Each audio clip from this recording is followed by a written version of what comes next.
السلام علیکم ورحمۃ اللہ وبرکاتہ نحمدہ ونصلی علی رسولہ الکریم اعوذ باللہ من الشیطان الرجیم بسم اللہ الرحمن الرحیم۔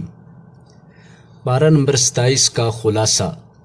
اہم مضامین 5 ہیں۔ سب سے پہلے معراج شریف کا ذکر ہے، اور دوسرا مضمون شرک کی زبردست نفی کی گئی ہے۔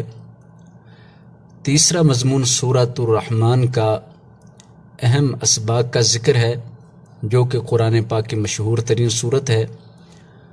چوتھے نمبر پر سورۃ الواقعہ میں 3 اہم گروہوں کا ذکر کیا گیا ہے، جو قیامت کے دن 3 گروہ بنیں گے۔ 5واں مضمون سورہ حدید کے 3 اسباق ہیں، جو 3 اہم ترین مضمون ہیں۔ تو اب ہم دیکھتے ہیں ان 5 مضامین کے متعلق اس پارہ کے اندر کیا وضاحت دی گئی ہے۔ اس پارہ کو شروع کرتے وقت اللہ تبارک و تعالیٰ نے ابراہیم علیہ السلام کے ایک واقعہ کا ذکر فرمایا، جس میں فرشتے انسانی شکل میں آئے۔ ابراہیم علیہ السلام کی مہمان نوازی کا بھی ذکر ہے کہ انہوں نے مہمانوں کی مہمان نوازی کرنے کے لیے ایک بچھڑے کو بھون کر ان کے سامنے پیش کیا۔ انہوں نے جب نہ کھایا تو ڈر گئے، خوفزدہ ہو گئے۔ پھر انہوں نے بتایا کہ ہم اس لیے نہیں کھا رہے کہ ہم انسان نہیں بلکہ انسانی روپ میں رب کے فرشتے ہیں، جو کچھ بھی کھاتے پیتے نہیں ہیں، اور ہمارے آنے کا مقصد یہ ہے کہ ہم ایک خوشخبری لائے ہیں، اللہ تعالیٰ آپ کو اولاد عطا فرمائیں گے۔ اور دوسری ایک خبر ہے جو بری خبر ہے، وہ ہے کہ لوط علیہ السلام کی بستی کو تباہ کرنے کا اللہ تعالیٰ نے ہمیں حکم دے کر بھیجا ہے۔ یہ ایک ہی واقعہ میں 2 خبریں ہیں، ایک اچھی خبر ہے اور ایک خبر افسوسناک ہے۔ تو اللہ تعالیٰ قادر و قدیر ہے، ایک ہی طرح کے فرشتوں کو خوشخبری کے لیے بھیج دے اور انہی کے ذریعے دوسری قوم پر تباہی اور بربادی کو نازل فرما دے، تو یہ اللہ تعالیٰ کی منشا اور مرضی ہے۔ اس کے بعد معراج شریف کا ذکر سورۃ النجم میں شروع ہوتا ہے۔ وَالنَّجْمِ إِذَا هَوَىٰ مَا ضَلَّ صَاحِبُكُمْ وَمَا غَوَىٰ وَمَا يَنطِقُ عَنِ الْهَوَىٰ إِنْ هُوَ إِلَّا وَحْيٌ يُوحَىٰ۔ اللہ تعالیٰ نے قسمیں اٹھانے کے بعد ارشاد فرمایا ہے کہ آپ صلی اللہ علیہ وسلم نہ بھٹکے ہیں نہ گمراہ ہیں، بلکہ آپ صلی اللہ علیہ وسلم تو اپنی زبان مبارک سے صرف وہ کچھ کہتے ہیں جو آپ کی طرف وحی کیا جاتا ہے۔ علماء کے مطابق آپ صلی اللہ علیہ وسلم کی زبان مبارک سے ہمیشہ حق اور سچ نکلا ہے، اور اللہ کی وحی کے ساتھ بیان ہوا ہے۔ اس سے مراد دنیا کے امور کی بجائے دین کے امور لیے گئے ہیں، کہ دین کے امور میں آپ صلی اللہ علیہ وسلم اللہ کی وحی کے بغیر کلام نہیں فرماتے تھے، ورنہ دنیا کے معاملات میں جب کبھی آپ صلی اللہ علیہ وسلم نے کوئی مشورہ دیا یا مشورہ طلب کیا، یا آپ صلی اللہ علیہ وسلم نے کوئی رہنمائی دی اور اسے آپ صلی اللہ علیہ وسلم دوسرے لوگوں سے کسی بات میں بہتری معلوم فرمائی، تو آپ صلی اللہ علیہ وسلم نے لوگوں کو اس بہتری کی پیروی کرنے کی اجازت دی اور بہتری کی پیروی کرنے کا حکم بھی دیا، اور یہ بھی فرمایا کہ تم اپنی دنیا کے معاملات کو بہتر جانتے ہو، لہٰذا وَمَا يَنطِقُ عَنِ الْهَوَىٰ إِنْ هُوَ إِلَّا وَحْيٌ يُوحَىٰ میں دنیا کے امور سے زیادہ تر دین کے امور مراد ہیں، کہ دین کے امور میں آپ صلی اللہ علیہ وسلم اپنے لب مبارک، اپنی زبان مبارک اس وقت تک حرکت میں نہیں لاتے جب تک اللہ تعالیٰ آپ کو وحی نہیں فرما دیتا۔ تو آپ صلی اللہ علیہ وسلم نے دین کی، آخرت کی اور اللہ کی طرف سے جو باتیں بیان فرمائی ہیں، وہ سب کی سب اللہ کی وحی کے ذریعے برحق ہیں۔ تو معراج کا ذکر فرمایا کہ معراج میں آپ صلی اللہ علیہ وسلم نے اللہ کی قدرت کی بڑی بڑی نشانیوں کو دیکھا۔ جناب جبرائیل علیہ السلام کو آپ صلی اللہ علیہ وسلم نے دوسری مرتبہ معراج کی رات آسمانوں پر دیکھا۔ پہلی مرتبہ تو آپ نے زمین پر ہی دیکھا تھا، جس سے آسمان کا ایک کنارہ بھر گیا۔ اتنی بڑی جسامت جناب جبریل علیہ السلام کی ہے۔ جب آپ صلی اللہ علیہ وسلم نے معراج کی رات دیکھا تو اس وقت بھی وہ اپنی اصل جسامت میں آپ کو نظر آئے، جو حضرت جبریل علیہ السلام کے 600 پر والی جسامت ہے۔ 600 پر اللہ نے سید الملائکہ جبریل علیہ السلام کو عطا فرما رکھے ہیں۔ تو اللہ تعالیٰ نے آپ صلی اللہ علیہ وسلم کو معراج کس طرح فرمائی، یہ ایک لمبا واقعہ احادیث میں صحیح بخاری اور باقی کتب میں موجود ہے کہ آپ صلی اللہ علیہ وسلم ایک رات آرام فرما رہے تھے۔ جبریل علیہ السلام آپ کو گھر سے خانہ کعبہ لائے، حتیم میں لٹایا، پیٹ چاک کیا اور آپ کے دل کو صاف کیا، حکمت اور ایمان بھر دیا۔ پھر آپ صلی اللہ علیہ وسلم کو یہاں سے براق پر سوار کر کے بیت المقدس اور وہاں سے پیغمبروں کی جماعت کروانے کے بعد، نماز پڑھانے کے بعد آسمانوں کی طرف لے گئے۔ آپ صلی اللہ علیہ وسلم رات کی اس تھوڑی سی گھڑی کے اندر 7 آسمانوں کی سیر کرتے ہیں۔ 7 آسمانوں پر پیغمبروں سے ملاقات ہوتی ہے اور آپ صلی اللہ علیہ وسلم پھر 7 آسمانوں سے اوپر اللہ کے عرش تک جاتے ہیں، اللہ تعالیٰ سے ملاقات نصیب ہوتی ہے۔ لیکن آپ صلی اللہ علیہ وسلم کا اللہ تعالیٰ کو دیکھنا یہ ثابت نہیں ہے کہ آپ نے اللہ تعالیٰ کی ذات کو دیکھا ہو۔ اس بارے میں سیدہ عائشہ رضی اللہ عنہا کا بیان واضح ہے کہ آپ صلی اللہ علیہ وسلم سے میں نے پوچھا کہ آپ نے اللہ تعالیٰ کو دیکھا ہے؟ تو آپ صلی اللہ علیہ وسلم نے فرمایا ہوا نور انا اراہ، اللہ تعالیٰ تو اتنا تیز نور ہے، روشنی ہے، میں کیسے اسے دیکھ سکتا ہوں؟ تو قرآن پاک میں بھی اس بات کی صراحت ہے کہ موسیٰ علیہ السلام بھی اللہ تعالیٰ کو نہیں دیکھ سکے، تو اسی طرح کوئی بھی اللہ تعالیٰ کو دیکھ نہیں سکتا، اس لیے کہ اللہ تعالیٰ کو دیکھنے کی کسی میں سکت اور ہمت نہیں، طاقت نہیں ہے۔ ان دنیا کی آنکھوں کے اندر اتنی قوت ہی نہیں ہے، اتنی صلاحیت ہی نہیں ہے، بلکہ قیامت کے دن اللہ تعالیٰ مومنوں کو، جنتیوں کو اپنی زیارت کی اجازت فرمائے گا تو ان کی آنکھوں کو طاقت بھی دے گا، ہمت بھی دے گا، وہ اپنے رب کو اسی طرح دیکھیں گے جس طرح 14ویں کے چاند کو آسانی سے دیکھ لیا جاتا ہے۔ تو آپ صلی اللہ علیہ وسلم کو 3 معراج کے تحفے دیے گئے، 50 نمازوں سے 5 نمازیں کر کے آپ کو معراج کا عظیم تحفہ عطا فرمایا گیا۔ اسی طرح سورہ بقرہ کی آخری 2 آیتیں آپ کو بطور تحفہ عطا فرمائی گئی، جن کی بڑی فضیلت بیان کی گئی ہے، اور ایک یہ خوشخبری دی گئی معراج کی رات جو تیسرا تحفہ ہے کہ آپ کی امت کا ہر وہ شخص جس نے اللہ کے ساتھ شرک نہ کیا ہو، اللہ تعالیٰ اسے جنت میں ضرور لے کے جائے گا، اللہ تعالیٰ اس کی بخشش ضرور فرمائے گا۔ تو شرک سے بچنے والا امتی یعنی توحید والا، وہ ضرور اللہ تعالیٰ کی جنت کا مہمان بنے گا۔ اس کے بعد جب آپ صلی اللہ علیہ وسلم معراج کی رات واپس تشریف لے آئے تو صبح آپ نے جب یہ بات بیان کی تو سب کافر لوگوں نے مذاق بنایا، تو حضرت ابو بکر رضی اللہ عنہ کو بتایا گیا کہ اس طرح آپ کے ساتھی نے کہا ہے، تو حضرت ابو بکر رضی اللہ عنہ فرمانے لگے اگر میرے پیغمبر نے یہ بات کہی ہے تو میں اس کو حرف بحرف سچ مانتا ہوں۔ اسی وجہ سے حضرت ابو بکر رضی اللہ عنہ کو صدیق کا لقب بھی عطا کیا گیا۔ اس کے بعد اگلا مضمون شرک کی نفی، وہ بھی اسی معراج کے واقعہ کے ساتھ سورۃ النجم میں بیان کیا گیا ہے۔ قرآن پاک کا یہ اہم مضمون ہے کیونکہ شرک سب گناہوں سے بڑا گناہ، اور پچھلی تمام امتوں کے اندر یہ شرک پایا گیا جس کی بنا پر اللہ نے امتوں کو تباہ کر دیا، ختم کر دیا، اور انبیاء علیہ السلام بھی بہت زیادہ تعداد میں بھیجے گئے تو شرک کی مذمت کے لیے اور شرک کی صفائی کے لیے کہ شرک کا خاتمہ کیا جا سکے۔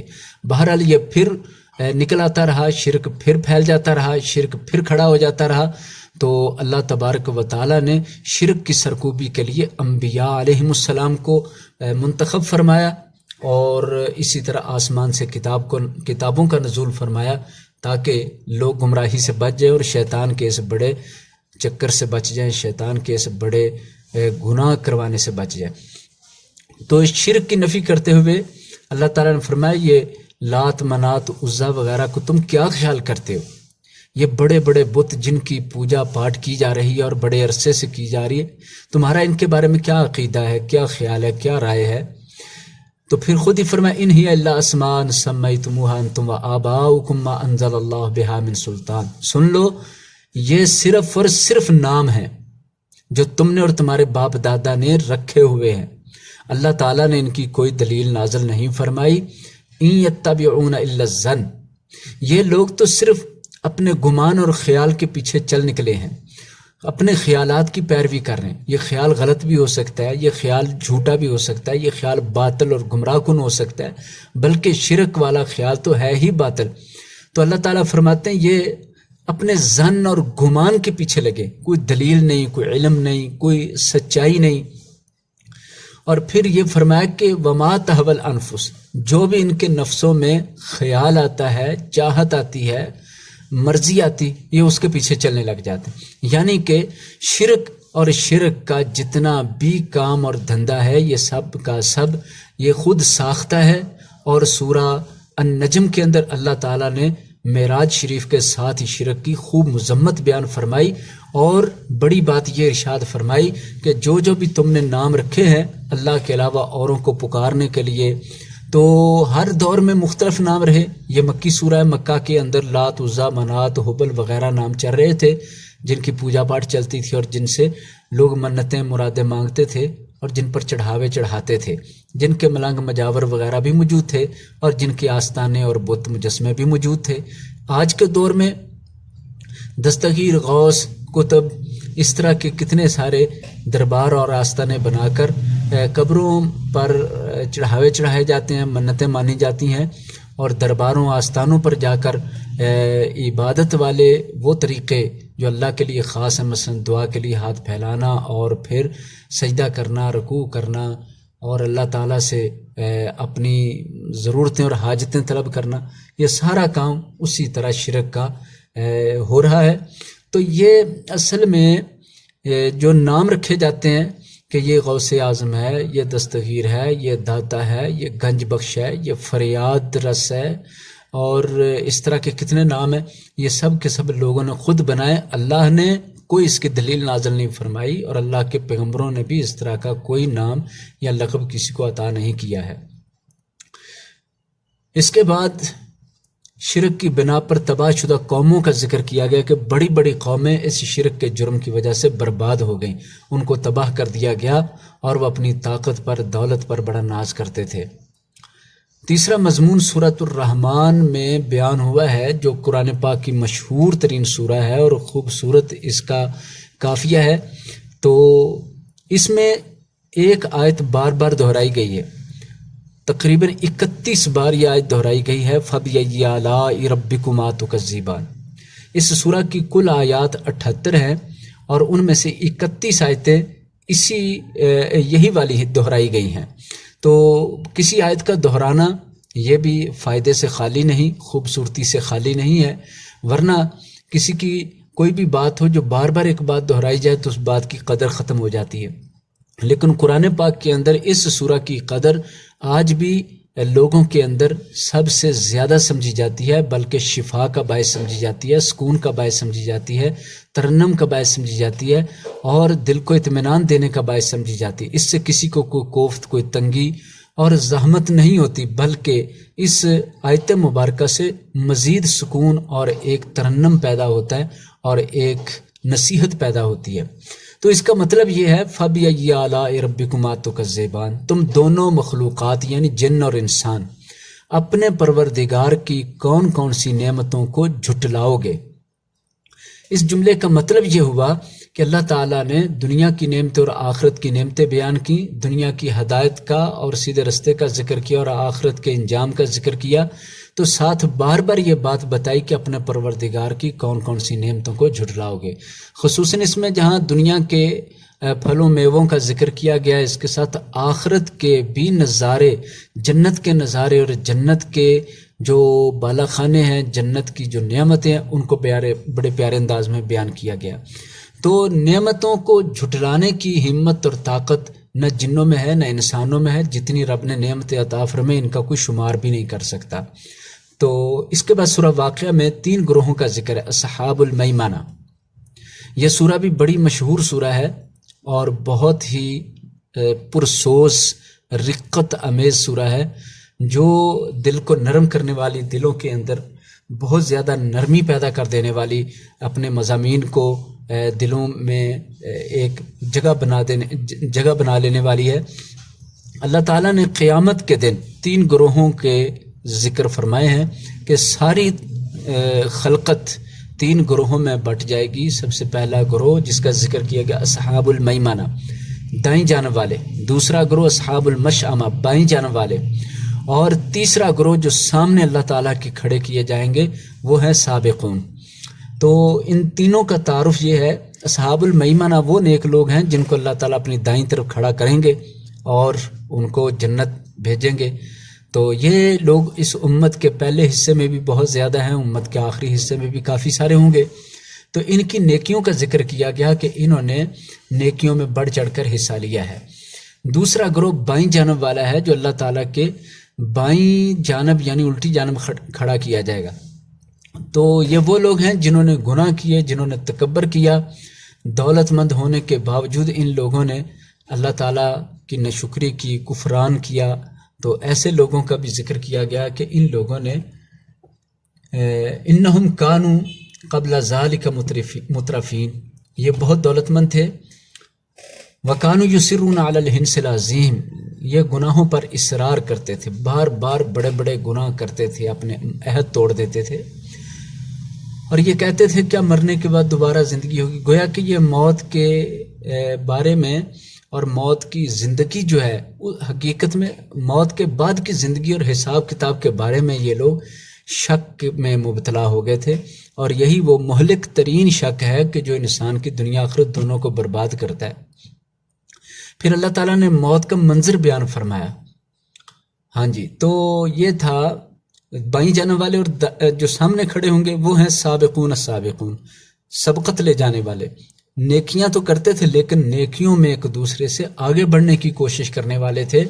ان کا مقام مرتبہ بہت بلند ہوگا، اللہ تعالیٰ ان کو اپنے سامنے کھڑا فرمائے گا۔ موت کا ہولناک منظر جو بیان کیا گیا وہ یہ ہے کہ جب جان کنی کا وقت آتا ہے تو اس وقت تم لوگ دیکھ تو رہے ہوتے ہو لیکن تم اتنا قریب نہیں ہوتے جتنا ہم اس مرنے والے کے قریب ہوتے ہیں اور دیکھ رہے ہوتے ہیں۔ تو اگر تم نے حساب نہیں دینا، فلولا ان کنتم غیر مدینین، اگر تم نے اپنی زندگی کے معاملات کا حساب نہیں دینا ہے، کسی کے سامنے پیش نہیں ہونا ہے، ترجعونہا ان کنتم صادقین، موت کے وقت اپنے مردے کو واپس لوٹا لیا کرو اگر تم سچے ہو تو۔ یہ گویا کہ چیلنج اور نصیحت ہے کہ جب کوئی مرنے لگتا ہے تو وہ اصل میں اللہ کے پاس حساب دینے کے لیے جاتا ہے، اور اگر تم اللہ سے حساب کو نہیں مانتے اور اس سے بھاگ سکتے ہو تو اپنے میت کو، اپنے مرنے والے کو بچا کے دکھاؤ، جو کہ ممکن نہیں ہے۔ پانچواں اور آخری مضمون سورہ حدید میں بیان کیا گیا ہے۔ سورہ حدید مدنی سورہ ہے، اور اس کے اندر جس طرح کے نام سے واضح ہوتا ہے، حدید کہتے ہیں لوہے کو۔ اللہ تعالیٰ نے بہت ساری نعمتوں کا ذکر کرتے ہوئے لوہے کے احسان کا ذکر فرمایا کہ ہم نے لوہا نازل کیا، وَأَنزَلْنَا الْحَدِيدَ فِيهِ بَأْسٌ شَدِيدٌ وَمَنَافِعُ لِلنَّاسِ، اس میں بہت سختی ہے اور لوگوں کے لیے فائدہ ہے۔ تو ہم نے یہ دنیا کے فائدوں کے ساتھ ساتھ اس بات کا بھی تقاضا رکھا ہے کہ یہ لوہا اتار کر ہم نے جو بڑی بڑی چیزیں بنانے کی اس میں صلاحیت رکھ دی ہے، ہم دیکھنا چاہتے ہیں کون اللہ کے دین کی مدد کرتا ہے، کون اللہ کے دین کے لیے اس لوہے کو استعمال کرتا ہے اور ہتھیار بنا کر دشمنوں کو زیر و زبر کرتا ہے، دشمنوں کو دور کرتا ہے اور اللہ کے دین کی مدد کرتا ہے۔ تو یہ بھی ایک مقصد۔ تو اس میں 3 چیزیں بڑی اہم بیان کی گئی ہیں۔ سب سے پہلی اللہ کی راہ میں خرچ کرنا۔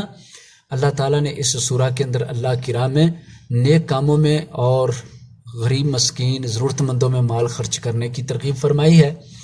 اور دوسری بات، دنیا کی حقیقت کو بہت ہی اچھے پیرائے میں بیان فرمایا کہ جان لو دنیا کی زندگی کھیل تماشا ہے، اور کچھ عرصہ کے بعد پھر وزینت و تفاخر بینکم، پھر یہ بن سنورنے کا اور خوبصورتی کا نام دنیا، اور پھر آپس میں ایک دوسرے سے فخر اور گھمنڈ کرنے کا نام، اور آپس میں ایک دوسرے سے مال و اولاد میں کثرت کا مقابلہ کرنے کا نام ہے۔ بس یہ ساری زندگی ایسی گزرتی چلی جاتی ہے۔ تو اس کی مثال تو ایک بارش کی طرح ہے، آسمان سے بارش ہو تو اس سے خود رو گھاس پھوس اگتا ہے جو بڑا سرسبز و شاداب ہوتا ہے، ایک بار تو خوبصورت لگتا ہے لیکن چند دنوں کے بعد وہ خشک ہو کر تنکا بکھر جاتا ہے اور زمین پھر اسی طرح خالی اور ویران ہو جاتی ہے۔ تو تیسرے نمبر پر تقدیر کا معاملہ بیان فرمایا ہے. تقدیر سمجھنے سے سکون ہوتا ہے. تقدیر پر ایمان لانا یہ ایمان کا ایک چھٹا حصہ اور ضروری حصہ ہے. اس کے بغیر ایمان خراب بھی ہو سکتا ہے اور اس کے بغیر انسان کی زندگی میں پریشانی اور ڈپریشن اور دباؤ بڑھ سکتا ہے. تو ارشاد فرمایا ما اصاب من مصیبت فی الارض ولا فی انفسکم الا فی کتاب من قبل ان نبرأھا. کسی بھی جان کو پیدا کرنے سے پہلے ہم نے کوئی بھی مصیبت یا تنگی اس کو زمین میں پہنچتی یا اس کے اپنے جسم کے اندر سے پہنچتی، وہ سب پہلے سے ہی مقرر کر رکھا ہے، پہلے سے ہی ہم نے لکھ رکھا ہے. اس کی وجہ یہ ہے لِکَیْ لَا تَأْسَوْا عَلَىٰ مَا فَاتَکُم، تاکہ جو تم سے ضائع ہو جائے اس پر تم افسوس نہ کرو. یعنی یوں کہو کہ یہ میرے نصیب میں نہیں تھا، ضائع ہو گیا تو میرے نصیب میں ایسے ہی لکھا تھا، ضائع ہو گیا. تو اس پر افسوس کرنا یا بہت زیادہ دکھی ہونے کی ضرورت نہیں، بلکہ اپنے نصیب اور اپنی تقدیر پر ایمان لاؤ اور بس.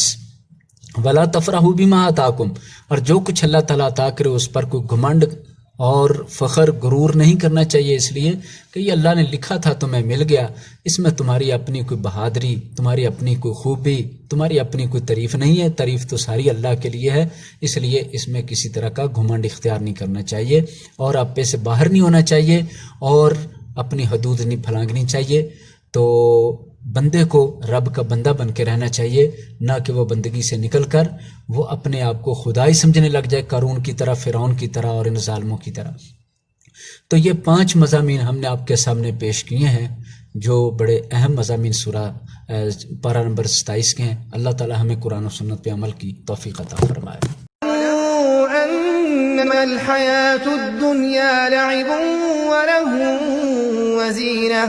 وزينة وتفاخر بينكم وتكاثر في الأموال والأولاد كمثل غيث أعجب الكفار نباته ثم يهيج